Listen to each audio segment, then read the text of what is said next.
Yeah, one of the things that you said, you didn't want to. I can't remember the exact phrase you used, but you didn't want to make it so, that you had to pass a calculus test to get on the football field. You wanted to get the best.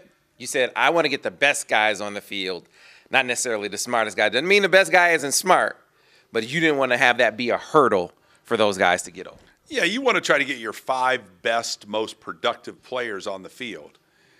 And you don't want that to be based on who the smartest football IQ guys are. I mean, you have to have a high football IQ to play in the Big Ten. Right.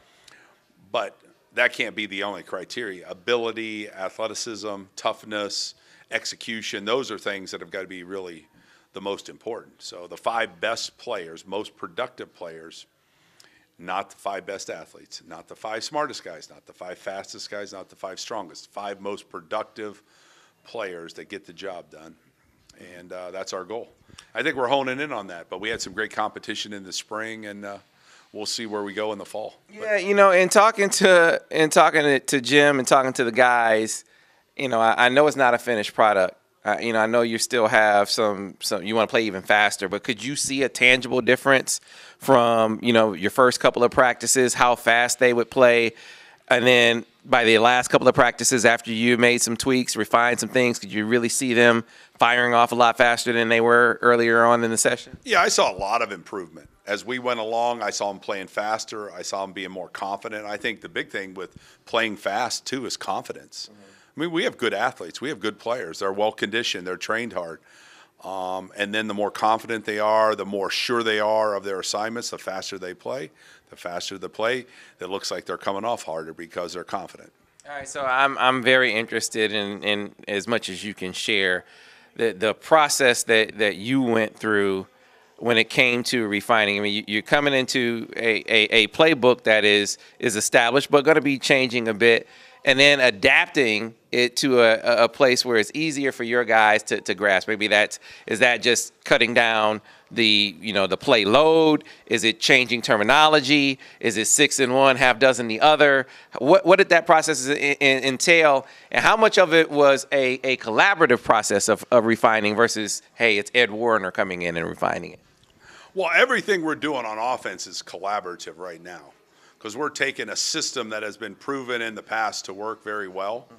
And we're saying, okay, what changes in football require us to make changes? What things in football don't apply? What should we hang our hat on? What can these guys do? What are the talents of these guys? So it's a collaborative effort.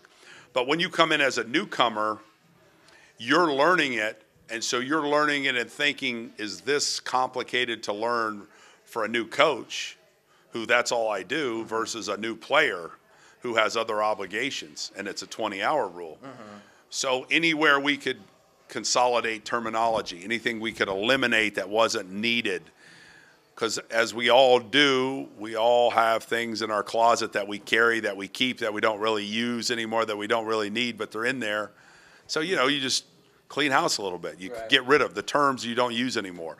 Get rid of the plays you don't use anymore. Get rid of things that don't apply anymore because college football evolves and we've evolved with it. So I just, from an offensive line standpoint, was able to clean that up as a newcomer, saying, why do we need to have that many words to say it if we could do it in this many? Why don't we consolidate some of those? And then if everybody agreed that would be a positive for the offense, then again, the collaboration comes into play so that we're all on the same page. I think one of the strengths of our room is we have a great staff on offense. We have a lot of really successful people in the coaching world.